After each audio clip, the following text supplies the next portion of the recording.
अगली खबर का रुख करते हैं। देश के पावर सेक्टर में सुधार के लिए ऊर्जा मंत्रालय नई ऊर्जा नीति लाने जा रही है। ऊर्जा मंत्रालय ने इसका ड्राफ्ट जारी कर दिया है।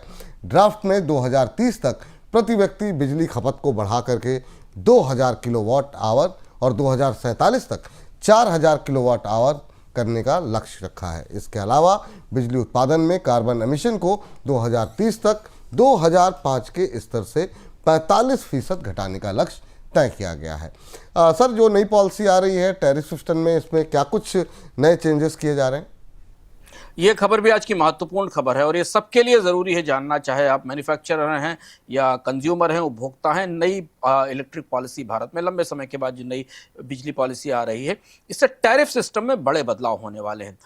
टैरिफ को लागत के हिसाब से बनाने के लिए पहली बार इसे इंडेक्स से, महंगाई इंडेक्स से लिंक किया जाएगा और क्रॉस सब्सिडी को कम किया जाएगा।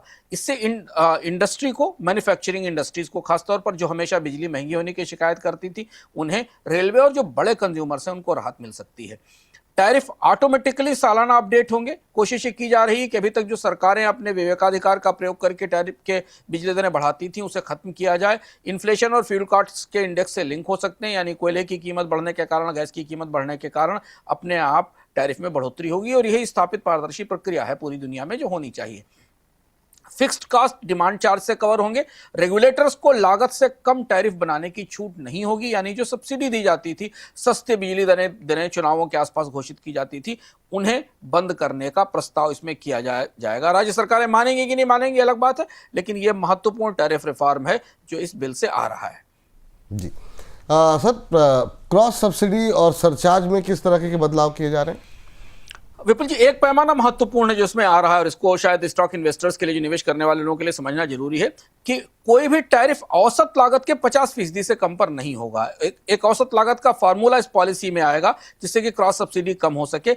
जो मैन्युफैक्चरिंग यूनिट्स हैं, जो इंडियन रेलवे है और मेट्रो है, इन्हें जो सरचार्ज और क्रॉस सब्सिडी का सरचार्ज देना पड़ता था, यानी इनकी महंगी बिजली की वजह से कुछ लोगों को सस्ती बिजली दी जाती थी, वो जो लागतें उठाती थी उसे इन्हें नहीं उठाना होगा। इनसे एक्चुअल जो वास्तविक लागत है उस पर ही टैरिफ लिया जाएगा।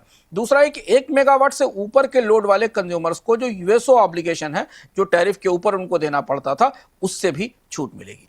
जी सर, इसका कंज्यूमर और डिस्कॉम्स, अगर हम दोनों को अलग अलग करके देखें, किस तरीके का असर पड़ेगा, इम्पैक्ट डिस्कॉम्स के ऊपर और कंज्यूमर पर क्या असर देख रहे हैं आप?